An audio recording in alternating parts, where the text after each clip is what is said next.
Bonjour à tous, bienvenue sur ma chaîne Mister Lao. Voilà, on se retrouve aujourd'hui pour parler du match du derby madrilène entre l'Atlético Madrid et le Real Madrid. Cette rivalité entre les deux clubs madrilènes, et on a tous aussi des souvenirs en tant que fan de Madrid de ces confrontations. Ça peut être la finale de la Ligue des Champions avec ce but victorieux de Sergio Ramos, ou encore certaines phases. Moi, ce que je me souviens aussi, c'est quand Benzema dribble 3 joueurs au niveau de la ligne adverse et il arrive à s'échapper pour ensuite faire une passe et ça finit sur un but. Mais bon, passons. Outre la rivalité entre ces deux clubs, il y a quand même un enjeu au niveau comptabilité, au niveau des points pour la Liga. En effet, le Barça s'est imposé avec une super remontada contre le Celta Vigo. On peut être dégoûté en tant que fan du Real Madrid parce qu'on voyait forcément Vigo gagner parce qu'il menait quand même 2-0 encore à la 80e minute et ils se font rattraper 3-2, ce qui fait que Barcelone est premier. En tout cas, ce qui est bien, c'est qu'il y a de l'enjeu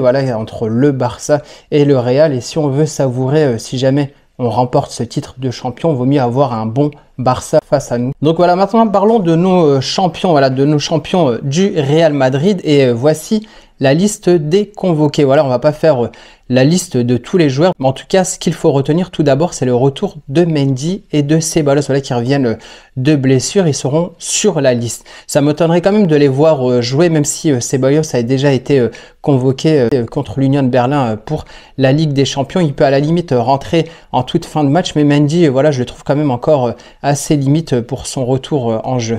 Malheureusement, Arda Güler, il n'est pas sur la liste, mais on peut espérer le voir prochainement, peut-être d'ici début octobre. On peut aussi souligner le fait qu'il n'y a aucun joueur de la Casilla. On avait tendance à retrouver Nico Paz, voire aussi Gonzalo, mais il ne figure pas du tout sur la feuille de match. Mais le plus important, ce qu'on peut dire, c'est le retour de Vini sur la liste des convoqués. On savait qu'il travaillait très dur pour revenir très rapidement. Il était sur la feuille de liste, mais bon, il y a quand même aussi une mise à jour de l'actualité, parce que quand j'ai préparé ça, il était sur la liste, prêt peut-être à rentrer en jeu, en sachant que Carlo Ancelotti avait dit en conférence de presse qu'il annonçait que Vinicius fera son retour dans le groupe demain face à l'Atlético. Donc on l'a retrouvé sur la liste des convoqués, mais on apprend en dernière nouvelle que Vinicius est forfait pour le derby de Madrid et que le Brésilien souffre d'une gastro-entérite. On espérait quand même le voir. J'avais préparé plein de slides pour son retour. Et j'avais aussi des questions, savoir ce que vous pensiez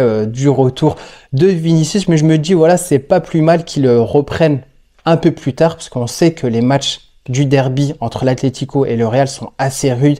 Il y a vraiment pas mal de contacts physiques. S'il y avait aussi un pourcentage de chances qu'il se reblesse face à l'Atlético, j'aurais quand même dit vaut mieux pas qu'il joue ce match et qu'on le préserve pour les prochains matchs, que ce soit en Liga ou en Ligue des Champions, des matchs qui arrivent très bientôt. Surtout quand on sait que l'an dernier, il y avait des supporters de l'Atlético qui avaient pendu un mannequin avec un maillot de Vinicius au-dessus d'un pont. Je dirais même que c'est encore plus tendu qu'un Barça Real. Et au niveau statistique, on apprend que l'Atlético n'a remporté qu'un seul de ses 14 derniers matchs de Liga face au Real Madrid. Faut remonter assez loin pour retrouver une victoire de l'Atlético face au Real Madrid. Bon, c'est des statistiques, on sait comment sont les derbys madrilènes, mais cette rencontre est majoritairement en faveur du Real Madrid ces dernières années. Qu'est-ce qu'on peut espérer de ce match? On peut espérer déjà forcément une victoire du Real Madrid. Le Barça est premier, il faut quand même retrouver cette position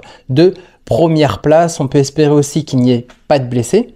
Comme je vous le disais, c'est assez physique les derbys entre ces deux clubs.